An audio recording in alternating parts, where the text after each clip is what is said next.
किसी चतुर्भुज यानी किसी वृत्त के बाहर जो समांतर चतुर्भुज होता है वह समचतुर्भुज होता है। तो सबसे पहले इस तरह का डायग्राम बनेगा, ये आपको किताब में दिया हुआ है, ठीक है। ये वृत्त है और वृत्त के बाहर एक ABCD समांतर चतुर्भुज है। सिद्ध करना है कि ABCD क्या है, समचतुर्भुज है। समांतर चतुर्भुज और समचतुर्भुज में क्या अंतर है? समांतर चतुर्भुज में आमने सामने की भुजाएं समांतर होती है, ठीक है, ये और ये आमने सामने की भुजाएं समान होती है, इसको सम्मुख भुजा कहते हैं। जबकि समचतुर्भुज में चारों भुजाएं समान होंगी, ठीक है। अच्छा देखिए, आपको यहाँ पर ए बाहरी बिंदु दिखाई दे रहा है, यहाँ से दो स्पर्शरेखा दिख रहा है। तो बाहरी बिंदु से किसी वृत्त पर खींची गई स्पर्शरेखा लंबाई में समान होती है। सी से भी दो तो खींचे हैं, डी से भी खींचे हैं, तो हर एक बिंदु से दो दो स्पर्शरेखा है, ये लंबाई में क्या होगा, समान होगा।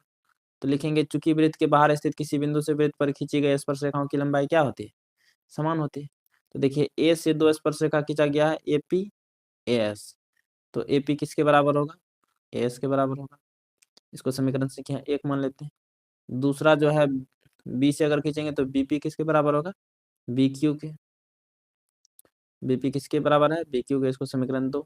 तीसरा देखिए CQ किसके बराबर है, CR से, क्योंकि C से खींच रहे हैं स्पर्शरेखा, तो CQ CR के बराबर हो जाएगा। तो CR हो गया CQ के बराबर। देखिए BQ को CQ के साइड में रखे हैं, AP को BP के साइड में रखें, क्योंकि बाद में जोड़ेंगे तो ये पूरा पूरा रेखा बनेगा, ठीक है। ये लिखने में आपको ध्यान रखना होगा। ऐसा संख्या को एक बगल रखेंगे या ऐसा मान को एक बगल रखेंगे जिसको जोड़ने पर ये पूरा पूरा मान देगा, ठीक है। उसी तरह BQ के साथ CQ को रखें। अब मान लीजिए CR के साथ DR को रखेंगे और DS के साथ AS को रखेंगे, इस तरह से आपको रखना होगा। तो C से खींचे CR CQ के बराबर है, और D से खींचेंगे तो ये हो जाएगा DR किसके बराबर, DS के बराबर। DR किसके बराबर होगा, DS के बराबर। तो यहाँ पर लिख दिए DR बराबर DS, इसको मान लिया समीकरण संख्या 4। अब चारों समीकरण को जोड़ देते हैं, समीकरण 1 2 3 व 4 को जोड़ने पर तो लेफ्ट वाला लेफ्ट के साथ जुटेगा और राइट राइट के साथ। तो AP plus BP plus CR plus DR बराबर हो जाएगा AS plus BQ plus CQ plus DS, जो यहाँ पर आपको दिखाई दे रहा है, ठीक है। अब देखिए AP प्लस BP, यहाँ पर देखिए AP ये है और BP ये है, तो AP प्लस BP आपका हो जाएगा AB। उसी तरह से CR प्लस DR को दिखाते हैं, CR प्लस DR, यहाँ पर है CR प्लस DR, ये CR हुआ और ये DR, तो CR प्लस DR हमारा है CD। तो CR प्लस DR के बदले हम क्या रख दिए, CD रख दिए। उसी तरह AS plus DS, AS plus DS देखिए कहाँ पर है, ये AS ये DS, AS प्लस DS हमारा है AD, AS प्लस DS हमारा क्या है AD, और BQ प्लस CQ हमारा है BC। देखिए BQ और CQ, BQ प्लस CQ हो जाएगा BC। तो AB प्लस CD बराबर हो गया AD प्लस BC के, इसको मान लेते हैं समीकरण संख्या 5। अब हमको बोला है कि ABCD एक समांतर चतुर्भुज है, ये क्वेश्चन में ही बोला था कि सिद्ध कीजिए कि वृत्त के बाहर जो समांतर चतुर्भुज होता है वो समचतुर्भुज होता है।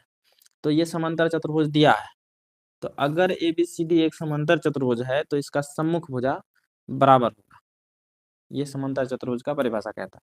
तो सम्मुख भुजा क्या हो जाएगा, AB के सामने है CD, तो AB बराबर हो जाएगा CD, और BC के सामने है AD, तो BC बराबर AD। वही लिखें AB बराबर CD, AD बराबर BC, इसको समीकरण 6 मान लिया, इसको समीकरण 7 मान लिया, ठीक है।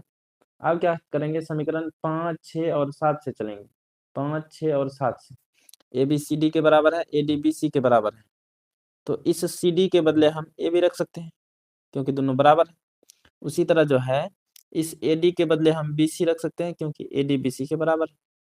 वही किया, ये जो AB है AB के बदले AB लिखे, लेकिन ये जो CD है इस CD के बदले हम AB रखे, क्यों, क्योंकि समीकरण 6 में जो है CD AB के बराबर। क्यों लिखे इसे, ये आपको आगे समझ में आएगा हम क्यों इसको बराबर किए। फिर आगे देखिए, ये AD के बदले हम BC रखें क्योंकि ये दोनों बराबर है, AD BC के बराबर। तो इस AD के बदले हम क्या लिखते हैं यहाँ पर BC, और ये BC जो था ये पहले से BC यहाँ था, ठीक है। तो AB प्लस AB हमारा हो जाएगा 2AB बराबर BC प्लस BC हो जाएगा 2BC, 2 से 2 कैंसिल, यहाँ से हमारा हो गया AB बराबर BC। AB बराबर किसके हो गया BC के, देखिए AB बराबर हो गया BC के, इसका मतलब ये इसके बराबर है। अच्छा AB BC के बराबर है और AB CD के भी बराबर है। कैसे बराबर है? क्योंकि ये दोनों समांतर चतुर्भुज है, तो समांतर चतुर्भुज में जो है समभुजा बराबर। अब BC AD के भी बराबर है, समांतर चतुर्भुज के सम्मुख कोण सम्मुख भुजाएं बराबर होगी, ठीक है। तो यहाँ से सीधा स्पष्ट हो रहा है कि ये चारों भुजा आपस में बराबर है। AB जो है CD के बराबर है, ये हमको पता चला समांतर चतुर्भुज से, सम्मुख भुजा बराबर। उसी तरह से BC AD के बराबर है, ये भी समांतर चतुर्भुज। लेकिन AB जो है BC के बराबर है, ये अभी प्रूव किए हैं, AB बराबर BC, समीकरण 8। तो इसका मतलब समीकरण 6, 7 और 8 से अगर चलेंगे, 6, 7 और 8 से थोड़ा एक बार छोटा कर लेते हैं, तो आपको पूरा क्लियर समझ में आएगा समीकरण 6, 7 और 8 से कि AB जो है CD के भी बराबर है, AB CD के बराबर भी है, और AB जो है BC के भी बराबर है। तो AB बराबर BC बराबर CD, और BC AD के भी बराबर है समीकरण 7 में। तो इस BC के बदले हम AD रखते हैं, इसका मतलब चारों भुजा आपस में क्या है बराबर है।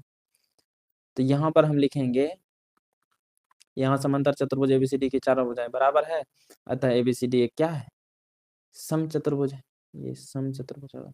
ABCD एक क्या है समचतुर्भुज है, चारों भुजा बराबर है इसीलिए, ठीक है।